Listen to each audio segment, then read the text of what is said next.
Yo, when this kid was young, his parents told him, "Sweetie, your hamster got too big for its cage. We had to give him to a new home." Aww. He was like 8 years old and he believed it completely. He was devastated, but he eventually got over it. He just figured, well, Chester's out there somewhere. I hope he's happy. Fast forward a few years. Now, the kid's in middle school. One day, him and his older brother are arguing over something stupid. Yo, I finished my homework early to play the PlayStation. Mom said I could. I don't care, dude. I'm not getting off. I'm staying on this all night. You're a freaking jerk, dude. Yeah, well, you're a baby. It escalates. The kid then unplugs the PlayStation in the middle of a match, and his older brother freaks out. You know what? You really think Mom and Dad gave your hamster to a new home? What? Yeah. Follow me outside. What do you mean? Where are we going? So now he's confused. The older brother leads them both outside. The older brother grabs a little shovel and he begins digging in the middle of the yard. You really thought, oh my God. What's going on? There it is. The older brother pulls out this little knit bag. He opens it and inside was the dead hamster. See, look, it never went to a new home. The cat frickin' killed it, and Mom and Dad lied to you.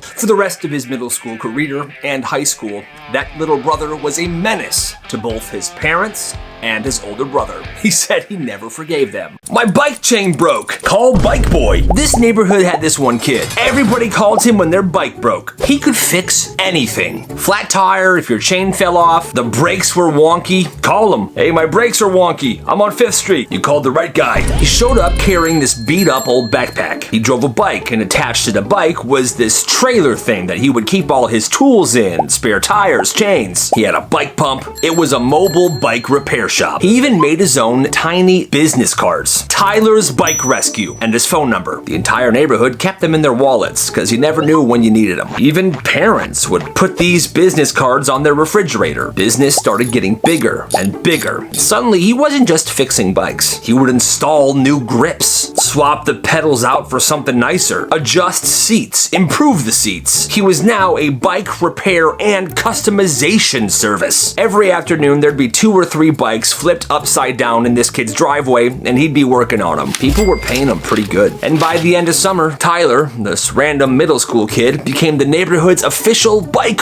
roadside assistance and customization. You gotta respect the hustle. This kid pulled a prank that caused the school so much trouble, and nobody ever found out it was him. It starts with him at a dollar store. He finds these bottles of concentrated bubble bath soap.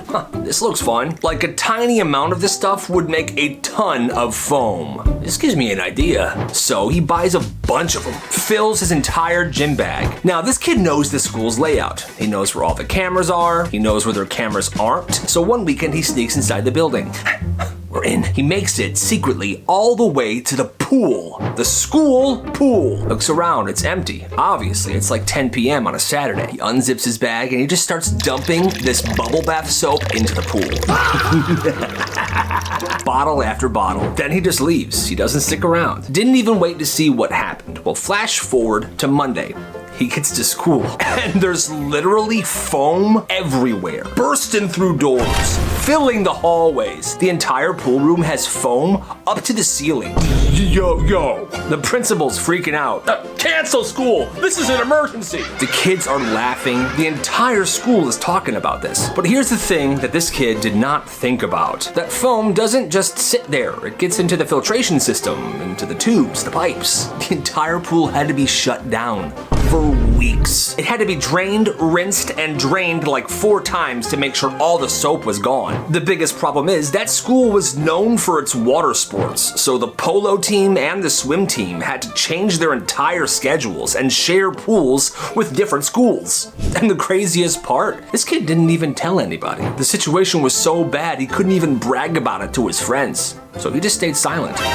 Until now. One summer, this kid owned the neighborhood. Where he lived, his house sat right next to the very popular neighborhood park. The park had basketball courts, baseball field, tennis courts. If you were a kid in that town, you were chilling at that park pretty much every day. One summer, he's there, he realizes, kids seem pretty thirsty. Kids seem pretty hungry. They're walking all the way to their houses to get snacks, and then they're coming back. But then he looks at his garage, which, like I said, is right across the street.